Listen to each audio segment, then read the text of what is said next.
Hey les amis, c'est Greg, votre coach confiance en tout temps, expert en communication au sein du couple, gestion émotionnelle, développement personnel et confiance en soi. Aujourd'hui, nous sommes le lundi 13 février 2023. Demain, c'est la Saint-Valentin, votre moment à deux. Profitez-en, retrouvez-vous, jouez le jeu de séduction, faites la totale, c'est votre journée à deux.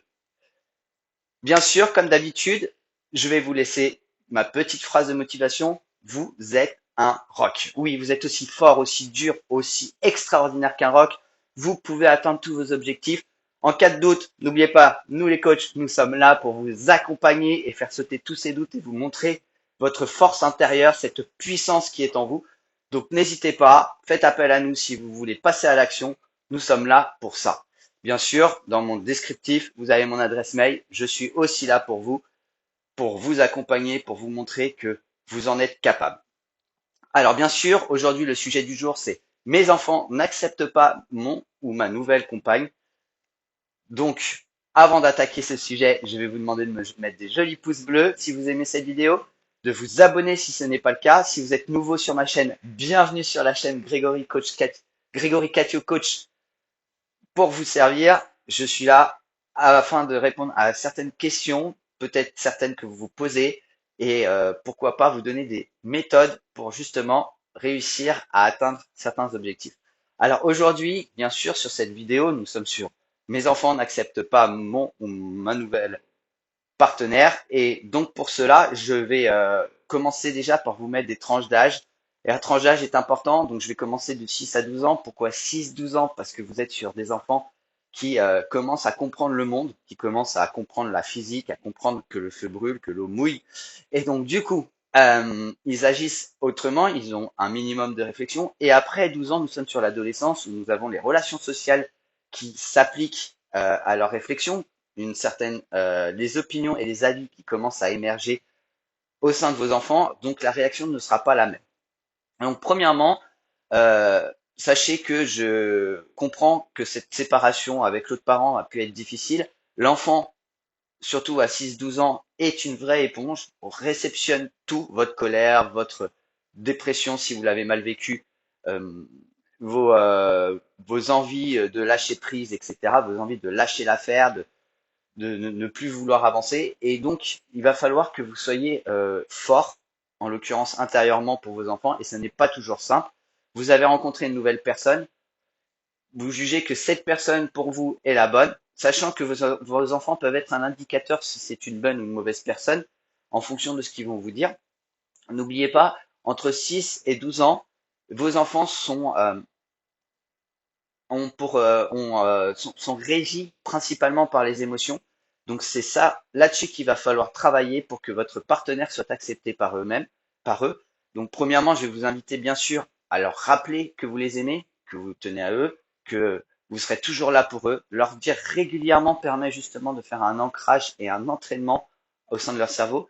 Je vais vous inviter, et ça, je sais que c'est pas toujours facile, de ne pas casser du sucre sur l'autre parent, donc c'est la personne avec qui vous êtes séparé et avec qui vous avez eu ces enfants. Si vous avez du mal, rappelez-vous des bons moments passés avec cette personne pour rappeler que cette personne est là et qu'elle ne restera la mère ou le père à tout jamais, que le partenaire que vous avez ne sera pas là pour la remplacer, mais est là comme un bonus, comme un supplément, comme quelque chose en plus de positif. Donc rappelez-leur, à cet âge-là, ils ont vraiment besoin d'être rassurés, être rassurés de votre votre amour, de votre affection et de votre soutien. Et bien sûr, n'hésitez pas à leur dire à quel point vous les aimez, à les encourager quand ils font des choses bien, à mettre les limites quand il faut mettre des limites. Je sais bien que des enfants de cet âge-là testent les limites régulièrement. Je vous inviterai à passer des moments à 3 donc, ou à 4 en fonction du nombre d'enfants que vous avez, afin justement de créer des liens entre votre partenaire et vos enfants.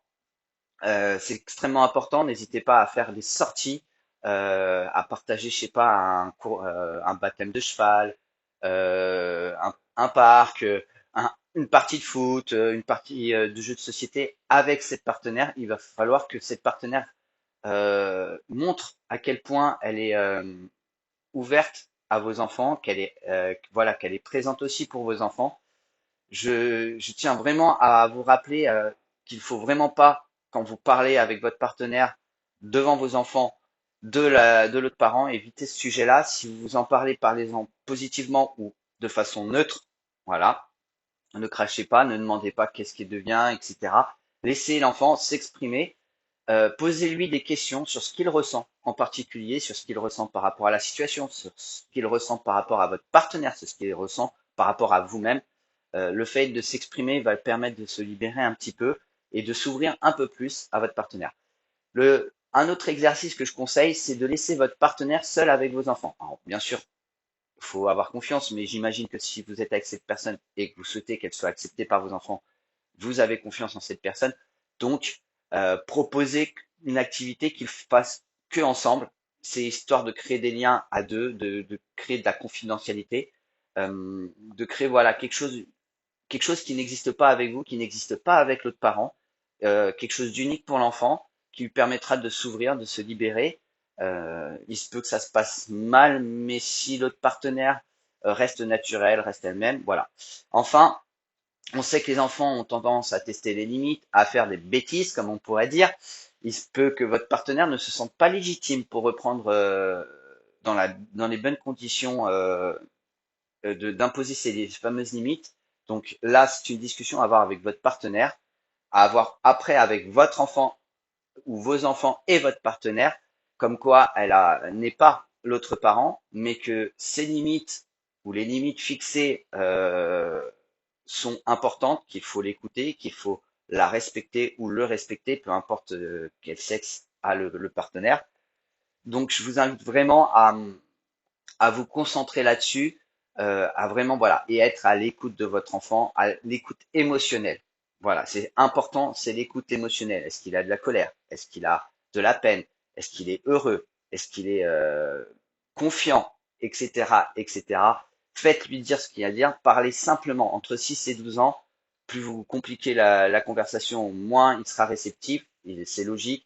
Donc soyez direct avec des phrases simples, avec des mots qui percutent. Je vous laisse rester avec votre personnalité, mais adapter votre langage pour que l'enfant puisse euh, être mieux accepté, vos enfants mieux accepter votre partenaire. Chaque enfant est différent, donc bien sûr, là vous les connaissez mieux que moi, c'est vos enfants, donc vous les connaissez même par cœur. Après tout, vous les avez vus naître, vous les avez vus grandir. Donc voilà. On va partir sur la phase des 12-18 ans. Alors je m'arrête à 18 ans parce qu'à partir de 18 ans, c'est la majorité. C'est pas toujours le cas à 18 ans d'accepter l'autre partenaire. Il se peut même que de 12 à 18 ans, on n'accepte pas du tout la partenaire. Alors là, on va avoir donc un langage ou du moins une communication qui va s'avérer beaucoup plus précise, beaucoup plus concise. Il est important de demander l'avis, en l'occurrence. On ne parle plus d'émotion, là, on demande l'opinion de l'autre, l'opinion de votre adolescent. Il a sa vie au collège, au lycée, donc ses interactions sociales, qu'elles soient positives ou négatives. Donc je vous invite bien sûr à continuer à lui poser des questions. Comment ça se passe au collège? Comment il est, comment il ressent cette nouvelle relation avec ce nouveau partenaire? Mais j'invite aussi à ce que vous demandiez, et ça vous en parlez bien sûr à deux avec votre partenaire, à ce que ce soit le partenaire qui pose ces questions devant vous parce que l'idée, c'est que l'adolescent s'ouvre aussi auprès du partenaire.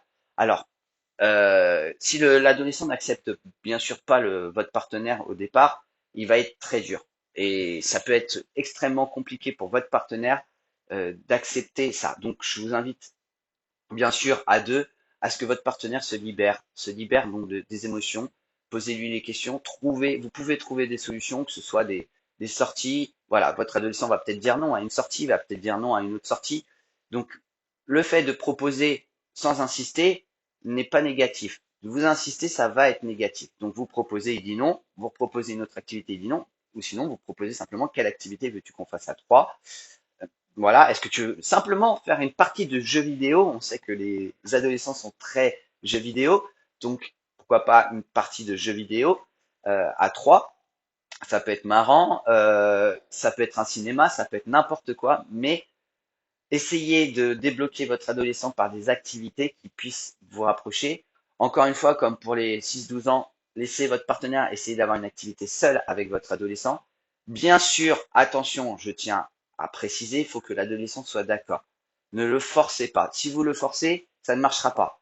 Je vous donne un exemple, j'ai un coaché qui travaille, on parle sur un autre sujet, mais vous allez voir vite comprendre que le sujet, enfin, que la théorie, ou du moins ce que je veux dire, se, se joint au fait de forcer ou non une personne. Cette personne a une collègue qui se comporte très mal. Le patron voit que la collègue se comporte mal. Donc mon coaché me dit, le patron lui a demandé de faire ses excuses. Elle est donc venue faire ses excuses, mais 10 secondes après, elle a repris le même comportement. En clair, vous pouvez pas demander à quelqu'un de faire quelque chose si ça ne vient pas de lui, parce que ça ne marchera pas, il bloquera et reviendra sur ses anciens schémas, et donc vous fera subir. Donc c'est la même chose avec votre adolescent. Aujourd'hui, il veut pas faire, pas de problème. On reproposera demain autre chose ou dans une semaine, peu importe, ça c'est vous qui gérez les délais. Voilà. Et comme je dis, lorsque vous êtes à table, en général, on utilise le repas de famille pour justement pouvoir, comment dire, euh, pouvoir mettre en place euh, le, le contexte et la discussion, la communication. Alors c'est sûr que quand on mange, on ne parle pas, mais entre deux bouchées, on peut parler. Et là, voilà, je vous invite, voilà, à faire part de l'opinion, à poser l'opinion, l'avis, les expériences vécues par votre adolescent. Alors, on dit souvent que les parents conseillent. On est là pour un petit peu donner un chemin, on va dire, enfin, aider l'adolescent à tracer son chemin. Votre vécu n'est pas celui de votre adolescent. Là, c'est simple, ce que vous avez vécu à votre période, à son âge, n'est pas la même chose. S'il y a des ressemblances, n'oubliez pas que les technologies changent, que la société change aussi, la mentalité de la société change. Donc, je vous invite à adapter vos conseils à, à la situation, à l'environnement, et à ne pas trop forcer sur les conseils, à le laisser vivre son expériences, ses erreurs, ses bêtises, à remettre des limites. N'oubliez pas aussi, et là il est beaucoup plus difficile avec un adolescent qu'avec un enfant de 6 à 12 ans, euh, que votre partenaire impose ses limites. Et plus vous allez en forcing contre l'adolescent, et plus l'adolescent va se rétracter et va donc vous tester. Donc, employez l'autre méthode. Allez dans le sens de l'adolescent, que votre partenaire aille dans le sens de l'adolescent, dans certaines limites, bien sûr, et vous allez voir que ça change. Par exemple, je vais vous donner un exemple, votre adolescent fait le mur. Il sort la nuit, vous lui avez interdit de sortir la nuit de telle à telle heure pour une raison, il a eu des mauvaises notes à l'école ou peu importe, ou il s'est battu à l'école, et donc vous le punissez, et vous l'avez puni de sortie. Il fait le mur. Vous avez deux solutions. Première solution, vous le chopez en train de faire le mur et vous augmentez la punition. Et il y a de fortes chances qu'il aille contre la punition et qu'il continue. Ou bien, vous le laissez sortir, mais vous lui mettez des limites. Par exemple, si vous avez le droit de sortir et de rentrer à minuit, bah là, il rentre à 23 heures. Et de 23 à minuit, il se met sur ses devoirs, il se met sur autre chose et vous l'accompagnez pendant ses devoirs. Accompagnez-le. Parce que en l'accompagnant, vous montrez une présence de soutien. Et oui, vous le soutenez dans la vie d'adolescent et ça lui montrera que plus tard dans sa vie d'adulte, et ça c'est inconscient, il pourra compter sur vous lors d'épreuves difficiles, que ce soit une séparation, que ce soit la perte d'un poste, vous serez présent en tant que parent pour l'aider, pour le soutenir. Mais c'est à faire soit seul avec lui les premières fois et après, demandez à votre partenaire de le faire avec lui pour créer un lien. Je tiens particulièrement à ce lien parce que c'est ce lien-là qui fera que votre adolescent ou votre enfant, qui peu importe l'âge, acceptera votre partenaire et vous permettra de vivre un peu plus en harmonie. N'oubliez pas aussi de demander devant votre adolescent l'avis de votre partenaire sur tel ou tel sujet. Que vous soyez d'accord ou non avec votre partenaire sur tel ou tel sujet, il est important que votre partenaire se sente libre de pouvoir communiquer sur une problématique liée à votre adolescent ou à votre enfant sans euh, se prendre pour l'autre parent. Et bien sûr, je vous invite à ne pas être en contradiction avec ce que dit l'autre parent, à trouver, on va dire, une phase de neutralité, un juste milieu avec ce que dit l'autre parent, parce que c'est peut que votre partenaire soit différent et une autre personnalité, une autre perception de la chose. Et l'idée, ce n'est pas d'imposer une perception, mais d'en communiquer la perception pour que l'adolescent puisse avoir tous les outils, toutes les perceptions possibles afin de se développer le mieux possible et de façon positive et dans les règles que la société nous impose. La communication, je reste dessus, est toujours important. Alors, votre adolescent, en dehors de son avis, son opinion, a vie des émotions. On est en pleine phase hormonale, on découvre les relations intimes, on est attiré ou par les filles si on est un garçon ou par les hommes, bien sûr en termes généraux. Hein, on a des adolescents aujourd'hui, nous sommes de société assez libre sexuellement, donc il se peut qu'ils soient homosexuels. Donc à l'inverse, et ce petit complexe, parce qu'il ne se sent pas normal attiré, un garçon attiré par un autre garçon, hum, il faut comprendre déjà que c'est naturel, que c'est qu'il n'y a rien d'interdit là-dedans, qu'il n'y a rien de méchant là-dedans, qui ne crée aucun problème envers vous, si bien sûr, je l'espère, euh, ce sujet ne vous bloque pas. Donc, l'inviter à en parler, à se confier. Alors, bien sûr, il se peut qu'il n'ait pas envie de se confier devant votre partenaire, votre nouveau partenaire ou votre nouvelle partenaire. Donc, dans ces cas-là, passez un moment à deux pour en parler. Comme je dis régulièrement sur mes vidéos, tout ce qui est négatif, donc des sujets qui sont compliqués, où vous allez éprouver et faire éprouver à votre adolescent ou à votre partenaire, peu importe, ou aux deux ensemble, des émotions négatives, de ne pas le faire à la maison, de le faire à l'extérieur. Donc par exemple, si je vous dis de donner une punition, sortez, donnez la punition et vous rentrez et c'est terminé. À la maison, ça doit rester positif. Vous devez dégager des énergies positives le plus souvent possible. C'est pas toujours facile. Hein. Une dispute peut arriver comme ça pour une bêtise et vous êtes pris par les émotions. C'est tout à fait humain, tout à fait ok. Là-dessus, moi, je ne dis rien. Je suis le premier à des fois avoir du mal à gérer ma frustration, ma colère. Donc, je m'entraîne. Je vous invite à vous entraîner aussi, bien sûr, à, à attendre de baisser un peu le tout, à attendre d'être à l'extérieur pour éprouver et pour démontrer et, que vous n'êtes pas content, que vous n'êtes pas d'accord avec telle ou telle chose. Euh, Voilà, donc si vous avez la possibilité de le faire à l'extérieur, dans un endroit que vous avez fixé, que ce soit le pâté de maison, que ce soit le parc d'à côté, pour parler des sujets sensibles, allez-y. C'est pour moi une méthode qui est l'une des meilleures. Comme ça, quand on rentre à la maison, on sait qu'on est dans un milieu apaisé. Cette histoire est réglée, les choses sont dites, point barre. On passe à autre chose. Voilà. Voilà. Donc je reprends mes conseils. Premier conseil, parler avec votre partenaire de la façon dont il ou elle voit l'éducation, en l'occurrence. Ça, c'est le premier conseil. Deuxième conseil, passer des moments à 3, à 4, à 5, tout dépend du nombre d'enfants, afin de créer des liens. Troisième conseil, n'oubliez pas de dire à vos enfants que votre partenaire peut mettre des limites parce qu'il est nécessaire de mettre des limites et que ce n'est pas l'autre parent. Cinquième conseil, on ne crache pas sur l'autre parent, on adapte sa communication, qu'on soit ou non d'accord avec ce que dit l'autre parent, on adapte, on essaye de trouver le juste équilibre, voilà, le bon milieu pour justement que l'autre parent soit pas mal pris, parce que n'oubliez pas que vous avez fait cet enfant avec l'autre et que l'autre a son importance dans la vie de votre enfant, une grande importance. L'idée, c'est de ne pas faire rejeter l'autre parent, ne pas faire rejeter votre partenaire à cause de l'autre parent, et ça dépendra en partie de votre part. Sixième conseil, laissez poser des questions à votre enfant, peu importe l'âge, sur ses émotions, sur ce qu'il ressent de la situation, que ce soit aujourd'hui, demain ou dans 10 ou dans 2 ans. Posez régulièrement cette question, elle permettra déjà de savoir comment adapter votre communication. Est-ce que vous pouvez être un peu plus direct? Est-ce que vous devez prendre un peu plus de pincettes? Sixième conseil, non, septième conseil, pour les enfants de bas âge, restez, ne soyez pas trop précis, n'allez pas trop dans la précision, restez assez direct, simple dans vos phrases et dans vos questionnements.